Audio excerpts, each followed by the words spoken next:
Donc en fait, je suis éducateur sportif de formation initiale, en activité physique et sportive adaptée. Et mon parcours de formation, mon parcours de vie m'a conduit à devenir directeur d'établissements médico-sociaux, comme quoi le sport mène à tout. Et donc dans ce parcours de formateur, j'ai eu à l'occasion de différentes expériences de former des éducateurs sportifs. J'interviens pour le service transformation, le service de la Fédération française de sport adapté.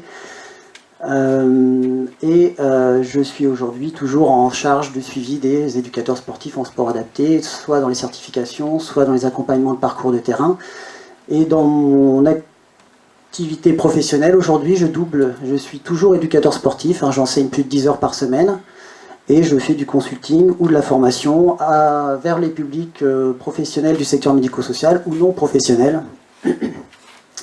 Voilà, et donc mon intervention d'aujourd'hui va être sur ma casquette plutôt médico-sociale, puisque je ne parlerai quasiment pas de sport. Il y a des gens qui ont présenté des choses derrière qui en parleront très très bien. Et donc je vais vous parler du handicap et comment nos représentations du handicap se sont construites au fur et à mesure des années. Et comment aujourd'hui on peut à un moment peut-être casser effectivement nos représentations, comme il nous a été présenté un petit peu précédemment par M. Gelez, du handicap, et avec cette notion d'inclusion qui devient de plus en plus importante, cette notion d'inclusion qui est liée aussi au fait que le handicap s'est construit par un système d'enfermement et d'exclusion pendant de nombreuses années, et qui fait qu'aujourd'hui on est sur un mouvement un peu inverse.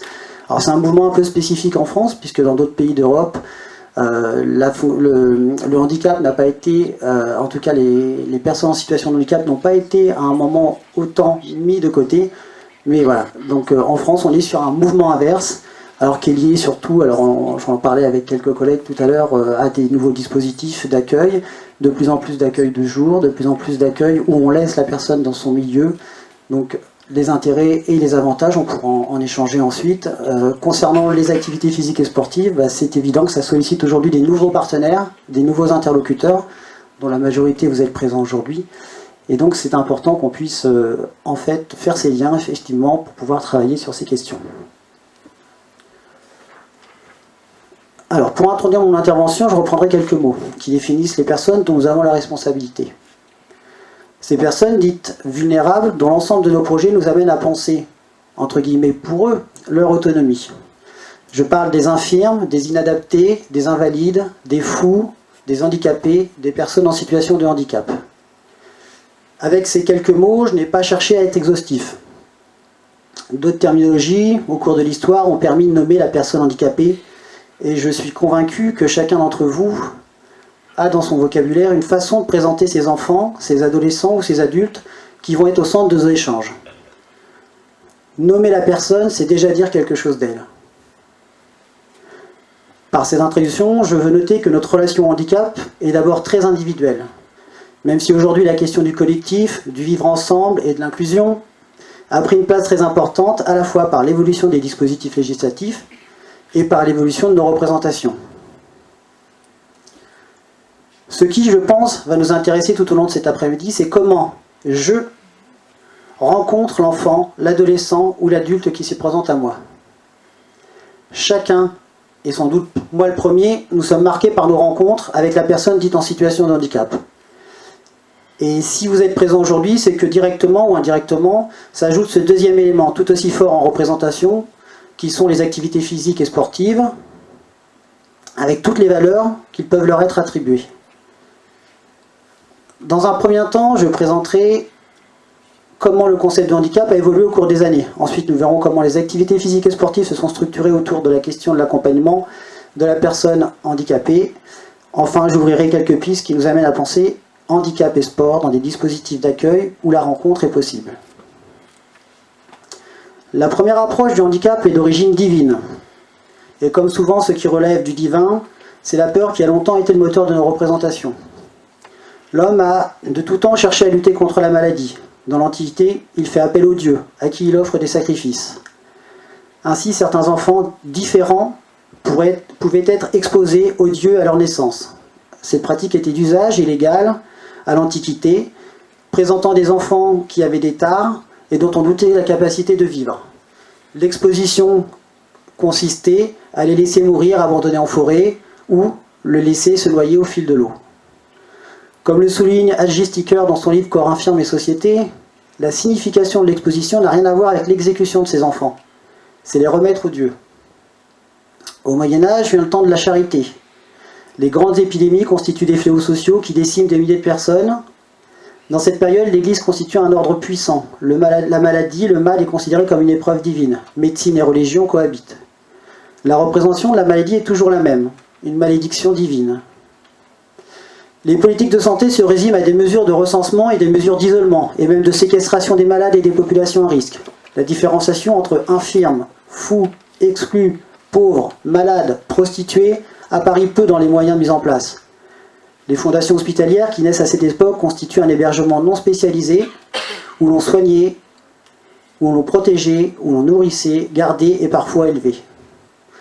On voit ici comment les institutions ou les établissements, la différence entre établissement et institution, ça serait une autre question, prennent une place importante dans l'accompagnement. Au XVe siècle, une nouvelle tendance voit le jour. On va parler de la spécialisation. Par exemple, à Paris, l'Hôtel-Dieu ne reçoit que les infirmes et les malades. Ce qui va devenir proprement dit, l'hôpital ne reçoit que deux catégories. Charité et enfermement se mêlent. Donc on est passé du temps du divin, du temps de la charité. Dans un troisième temps, on va passer au temps de l'assistance. Et on va passer au temps du droit du malade. Le temps de l'assistance est formalisé au moment de la Révolution française. L'assistance est un devoir social. Un vaste programme de réforme érige l'assistance en politique nationale. Les hôpitaux et les institutions hospitalières se laïcisent. Cette époque marque la désacralisation de la maladie au profit de la médicalisation. Le développement d'une multiplicité de spécialités médicales amène petit à petit une approche morcelée du soin. L'approche globale de la personne est amenée à disparaître et conduit petit à petit à une vision anatomique et clinique de la personne. On verra plus tard que quand on va définir le handicap, c'est aussi comme ça qu'on va définir la personne, par rapport à sa déficience. On parlera d'une personne déficiente intellectuelle, qu'elle aura un handicap mental ou intellectuel. Et donc la prise en charge globale, à un moment, va disparaître, et on va de plus en plus être sur de la spécialisation. C'est-à-dire qu'on va soigner un mal, mais on ne va pas penser à la personne dans sa globalité, et on va être sur quelque chose de toujours médical et toujours défectologique. Il lui manque quelque chose. La Deuxième Guerre mondiale et les dommages humains qui en découlent conduisent à compléter le principe d'assistance par le principe de réparation. Toute l'après-guerre, on va parler de réadaptation et on va parler de réparation. C'est là où tous les métiers de la rééducation vont naître et vont se développer. Après l'après-guerre, ça va être le temps qu'on va appeler le temps de la solidarité. Pour beaucoup, je pense que vous avez souvent entendu parler de la loi du 30 juin 1975, qui reste pour la grande partie du secteur médico-social la loi qui fonde et structure le secteur. Les principes fondamentaux de la loi sont la prévention et le dépistage des handicaps, les soins, l'éducation, la formation et l'orientation professionnelle, l'emploi, la garantie d'un minimum de ressources, l'intégration sociale et l'accès au sport et aux loisirs, 1975. Du mineur et de l'adulte handicapé physique, sensoriel ou mentaux constitue une obligation nationale. Ça, c'est l'article 1 de la loi de 1975. La famille, l'État, les collectivités locales, les établissements publics, les organismes de sécurité sociale, les associations, les groupements, organismes et entreprises publiques ou privées associent leur intervention pour mettre en œuvre cette obligation en vue notamment d'assurer aux personnes handicapées toute autonomie dont elle est capable. La loi d'orientation 75 a représenté un progrès indéniable. Elle a permis d'unifier, de coordonner des actions éparpillées, voire cloisonnées, selon le type de handicap dont souffraient les enfants, adolescents et adultes. En effet, l'accueil des personnes handicapées est après-guerre le résultat de multiples initiatives personnelles, de réunions de parents, de familles, qui se mettent en association pour accueillir sur des modèles très familiaux des enfants en demande de soins et d'accompagnement éducatif.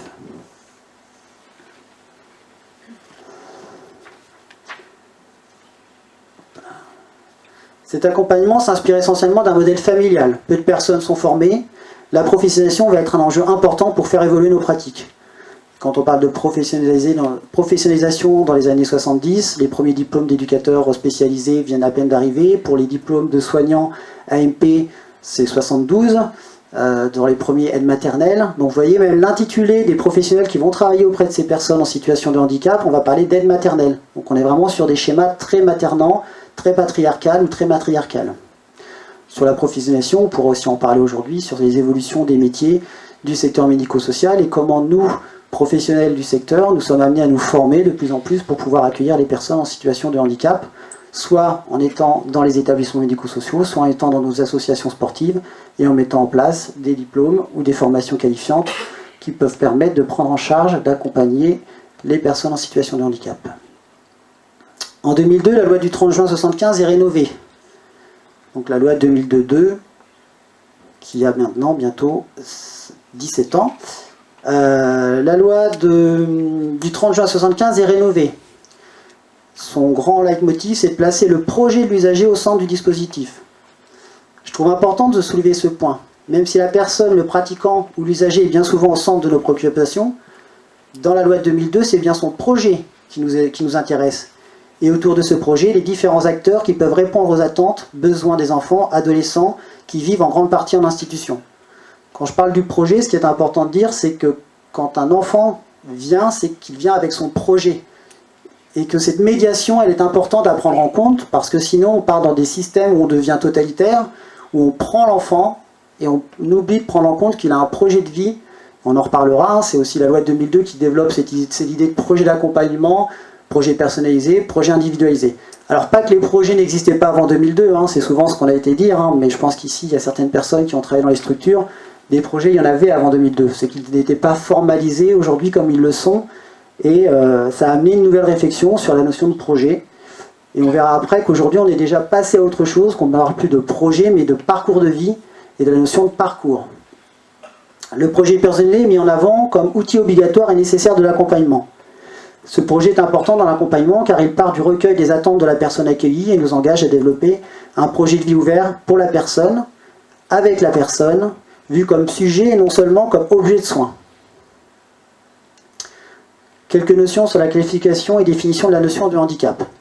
Donc les origines du terme handicap. Donc le mot handicap vient du terme anglais hand in cap, la main dans le chapeau, en référence à un jeu pratiqué au XVIe siècle en Grande-Bretagne qui consistait à échanger des biens à l'aveugle dont la valeur est contrôlée par un arbitre qui assure l'égalité des chances entre les joueurs.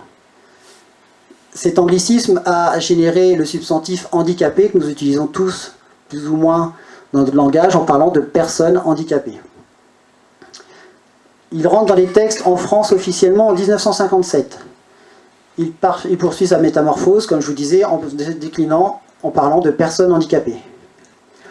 Par la suite, la notion de handicap s'est appliquée au monde de l'hippisme, comme quoi on retrouve le sport. La notion de handicap désigne la volonté d'imposer des difficultés supplémentaires aux meilleurs jockeys afin que, encore une fois, rétablir l'équilibre des chances entre les concurrents. Donc la notion de handicap, c'est de charger un peu plus le poids du cheval pour pouvoir éviter qu'il soit toujours gagnant dans une course. Le handicap a longtemps été considéré comme un problème médical, sans évoquer ses impacts psychosociaux. C'est seulement à partir de 1980 que le terme handicap est associé aux individus dans l'incapacité d'assurer un rôle et une vie sociale normale du fait de déficiences. Comme je vous disais précédemment, on a souvent l'intention de parler de handicap, alors que ce qui nous apparaît souvent, c'est la déficience. C'est-à-dire qu'il y a un manque, donc une déficience, ça peut être une déficience physique, il vous manque un bras, une déficience intellectuelle, il vous manque une partie de votre capacité à analyser le dispositif autour de vous, de réfléchir, de comprendre votre environnement. Et donc, ça vous met en situation de handicap. C'est-à-dire que ça vous met en situation de ne pas pouvoir tenir votre rôle social. Et donc, les évolutions du secteur vont faire que petit à petit, cette notion défectologique qui était liée à une définition plutôt médicale va prendre de plus en plus un avant-goût, enfin, va de plus en plus se développer autour d'une question sociale.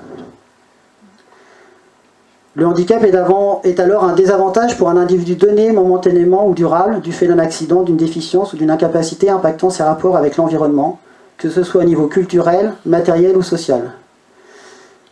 Le handicap réside donc bien dans la perte ou la limitation des possibilités de participer sur un pied d'égalité avec d'autres individus à la vie en société. Différentes classifications sont nées, je ne reviendrai pas sur les différentes classifications, puisque chaque classification à un moment enferme, et comme on disait précédemment, chaque catégorie ne permet pas de créer des liens et ferme un petit peu les choses. Je vous ai donné l'exemple de la déficience, l'incapacité et le handicap, c'est-à-dire qu'aujourd'hui, s'il m'arrive par accident de perdre mon bras, j'aurai une indéficience qui est de ne plus pouvoir avoir un bras. Ça me donnera en incapacité certainement d'écrire, si c'est mon bras droit, mais ça ne m'empêchera pas de tenir mon rôle social, qui est mon rôle de formateur dans le secteur médico-social. Par contre, si mon métier est manuel, je ne sais pas, je suis maçon, je suis ébéniste, je suis boulanger et je perds ce bras, là, à un moment, ça va me mettre en situation de handicap. C'est pour ça que tout le travail sur le handicap, il a longtemps été développé autour des questions de travail. Et c'est pour ça qu'à l'après-guerre, les premiers textes qui vont naître, ça va être sur les questions du travail et du handicap. Et donc, la dénomination de situation de handicap met en avant l'environnement comme création du handicap. Elle met aussi accent sur les notions de compensation et d'aptitude. C'est-à-dire qu'aujourd'hui, face à la notion de situation de handicap, on va mettre en place des dispositifs de compensation. Comment on peut compenser le fait que la personne n'est pas en capacité de pouvoir tenir son rôle social. Donc ces compensations, elles peuvent être financières, elles peuvent être techniques, elles peuvent être humaines. On en parle souvent sur la question des AVS dans les écoles. Cette dimension sociale et environnementale du handicap sera confirmée et officialisée en France en 2005 avec la loi pour l'égalité des droits et des chances, la participation et la citoyenneté des personnes handicapées. Donc la définition en France du handicap, elle date de 2005, constitue un handicap au sens de la présente loi toute limitation d'activité ou restriction de participation à la vie en société subie dans son environnement par une personne en raison d'une altération substantielle, durable ou définitive d'une ou plusieurs fonctions physiques, sensorielles, mentales, cognitives ou psychiques, d'un polyhandicap ou d'un trouble de la santé invalidant. Aujourd'hui, on distingue plusieurs types de handicap. Donc le handicap mental ou intellectuel, définissant l'ensemble des limitations du fonctionnement intellectuel ou cognitif. Si je fais un parallèle avec le mouvement sportif, aujourd'hui c'est les adultes ou les enfants ou les adolescents qui seraient concernés par le secteur du sport adapté. La déficience physique, le handicap physique ou moteur, définissant l'ensemble des troubles pouvant entraîner une atteinte partielle ou totale de la motricité. Là, on sera plutôt vers la Fédération française handisport. Les handicaps sensoriels ou handicaps sensoriels, définissant l'ensemble des difficultés liées aux organes sensoriels comme la déficience visuelle et déficience auditive. Alors, pour les personnes ayant des déficiences visuelles ou déficiences auditives, il y a encore quelques années, il existait une fédération sportive qui fait partie de la Fédération française handisport. Et enfin, la déficience psychique ou le handicap psychique, qui est la conséquence des maladies psychiatriques. Et n'oublions pas qu'une part importante du handicap aujourd'hui est invisible. Donc effectivement, les établissements sont structurés à partir du niveau de dépendance, du niveau de l'âge, de la personne accueillie. Différents types d'établissements existent, je pense que vous en connaissez certains, donc les établissements pour enfants. Dans chaque établissement pour enfants, vous allez avoir des établissements qui vont être en capacité, selon la déficience, d'accueillir certains types de pathologies, certains types de handicaps. Et donc dans chaque handicap, on verra qu'il y a des capacités ou pas, plus ou moins importantes. Donc on parle généralement de l'IME, mais si on vient bien dans le terme, donc Institut médico-éducatif, pour des enfants jusqu'à 18 ans, je ne rentrerai pas dans tous les amendements qui peuvent exister, où on peut être jusqu'à 25 ans en IME. Chaque établissement aujourd'hui a un nom spécifique, donc pour certains, vous avez peut-être entendu des EAP, établissements pour enfants, adolescents, polyhandicapés. Ensuite, on va avoir d'autres types d'établissements selon les pathologies. Ensuite, pour les établissements pour adultes, on aura les foyers, les maisons d'accueil spécialisées et les foyers d'hébergement qui accueillent les travailleurs d'ESAT. Donc pour les travailleurs d'ESAT, je pense que c'est aussi un public que vous êtes plus à même de rencontrer dans vos pratiques professionnelles, puisque pour certains, dans leur projet d'accompagnement, ils ont des activités de soutien qui leur permettent d'accéder aux activités physiques et sportives. C'est la même chose pour les IME, et dans certains projets de vie des foyers d'établissement, de foyers de vie, on va retrouver aussi des activités physiques et sportives. En fait, chaque projet qui va être conduit va être lié au projet d'établissement. C'est-à-dire que chaque projet d'établissement va mettre en place un projet autour des activités physiques et sportives. Ensuite, quand les enfants ou les adolescents ou les adultes sont accueillis dans vos structures, c'est souvent que le projet part d'une concertation d'équipe où les différents professionnels ont pu penser que dans l'accompagnement pour l'ouverture de l'enfant, il sera intéressant qu'il puisse être dans les activités conduites par des professionnels avec une spécificité qui est la vôtre. Donc on parle bien d'un projet qui vient d'une mission qui nous est confiée par l'État, projet d'établissement, ensuite un projet de service, un projet personnalisé pour la personne, et ensuite le projet en activité physique et sportive qui constituera un des axes du projet de la personne, mais pas nécessairement l'ensemble de son projet. Aujourd'hui, le mouvement sportif est structuré autour de deux grandes fédérations, la Fédération française handisport, la Fédération française de sport adapté, mais je pense que dans les interventions que vous aurez à venir, vous aurez plusieurs présentations qui pourront vous les présenter un petit peu plus. Donc comme toutes les fédérations délégataires, on a des diplômes qui sont mis en place. Donc pour le diplôme d'État, pour le sport adapté, aujourd'hui on n'est pas sur un niveau BPGEPS, on est sur un niveau DEGEPS directement.